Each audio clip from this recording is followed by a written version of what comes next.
وبعدين بقول لكم حاجه، انا مش هطول عليكم، انا هقول كلمتين بس. ان احنا التربيه الرياضيه بنشرف اسماعيليه ماشي في كل المجالات. يعني انا لما بطلع اما بروح الوزاره الاجتماعات التعليم الاعدادي بقوم وبظهر. والله العظيم انا كنت من اسبوعين في القاهره والمديرة عام التعليم الاعدادي بتقول لي الله يبارك لكم، بتقول لي التجربه اليابانيه هتتفعل عندكم. قلت لها ايوه في المجمع واخدين المكان.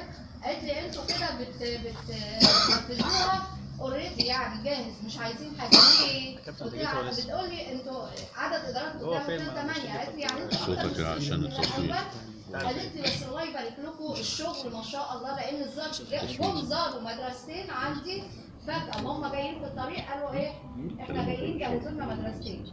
فانا بقول ده ايه؟ ان احنا كلنا، انا تربيه رياضيه لما بروح في اي مكان، يعني مره متابعه وزاره وانا في لجنه اعداديه، فجم كان معايا رئيس لجنه فبيقولوا لي تلاقي قوه شخصيه وكده، فبيقولوا لي انت تخصصك ايه؟ قلت لهم تربيه رياضيه. قالوا لي هم بيعلموكم في الكليه قوه الشخصيه؟ قلت لهم لا، التجارب والخبرات.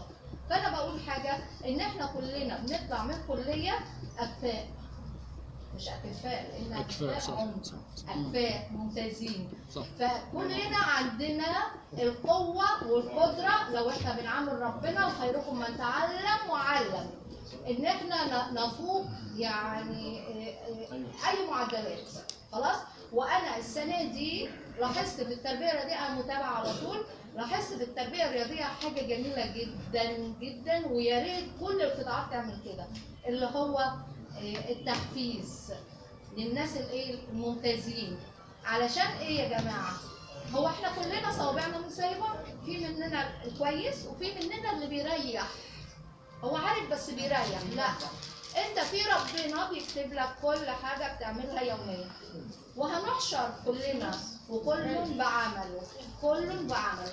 فيا ريت كلنا، واحنا اساس المدرسه عموما الطابور والتربيه الرياضيه، واساس المهرجانات والحاجات دي التربيه الرياضيه، واللي بيعلي اسم المدارس واسم الوزاره التربيه الرياضيه. فانا بسالكم كلكم ان شاء الله، وبسال ربنا يعني ان يوفقكم ويعلي مقامكم، ونعمل لان احنا يعني احنا بنعمل، احنا دلوقتي يا جماعه بنخطي خطوه مش عارفين هنرجع ولا لا، فهو عملنا هو اللي هيبقى، وربنا يوفقكم. وعندي في حاجه انا لاحظتها السنه دي ما اعتقدش ان انا شفتها، ودي حاجه حلوه،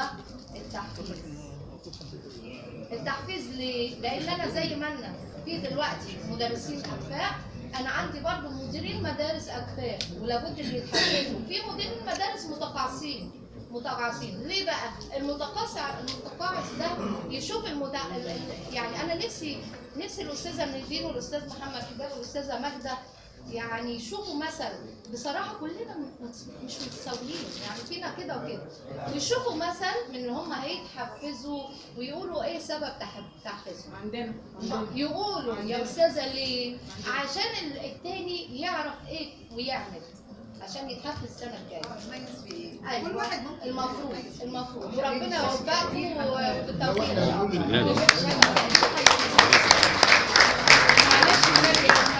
مدرسين اعدادي وثانوي انتبهوا لي كده دقيقتين، احنا هنعمل عندنا هنا على حتى يعني خبر